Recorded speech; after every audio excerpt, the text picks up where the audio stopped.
Bonjour tout le monde, mon nom c'est Jacques-Antoine Normandin.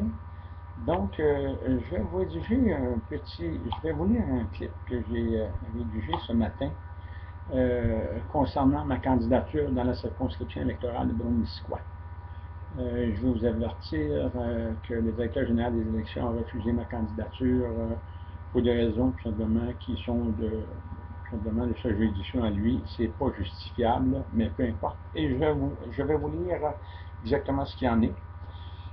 Donc, puisque j'ai interdiction par le directeur général des élections d'État sans loi du Québec d'être candidat, même pour le Parti indépendantiste, je ne ferai aucune démarche et ne ferai rien pour compléter les 100 signatures nécessaires à être candidat sous la bannière du Parti indépendantiste, et nous devons, mon agent officiel et moi-même, à la dernière élection, nonobstant le règlement judiciaire numéro 460-61 011-021-092, renoncer à notre droit de vote afin de répondre au pouvoir souverain de facto, selon l'article 15 du Code criminel canadien, du directeur général des élections.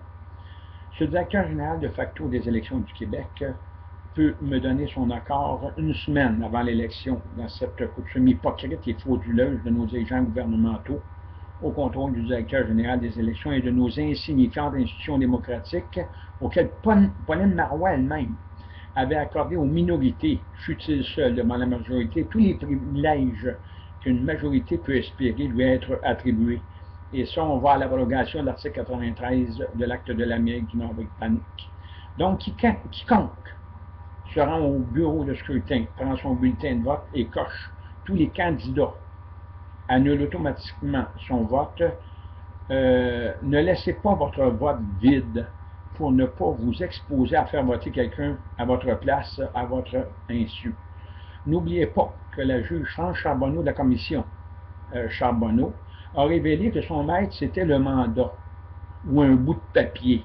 Ce n'était pas le mandant qui a rédigé ses intentions au contenu du mandat. Donc, nous sommes donc toutes et tous des morceaux de papier qui allons voter. Donc, nous sommes tous des morceaux de papier pour nos dirigeants du gouvernement exécutif anti-législatif de l'État du Québec. Quiconque refuse de se prévaloir de son droit de vote ou annule son vote en cochant tous les candidats paraissant sur le bulletin électoral de sa circonscription électorale adhère au Parti des indépendants, dissidents et non-votants de l'État du Québec sans loi et sans constitution.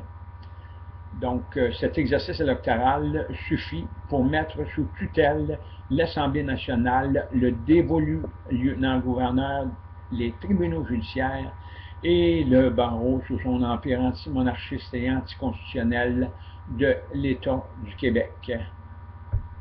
Donc, je vous reviens sur un prochain clip immédiatement pour vous intéresser davantage et vous éclairer sur tout ce qui se passe dans ce processus électoral actuel. Merci.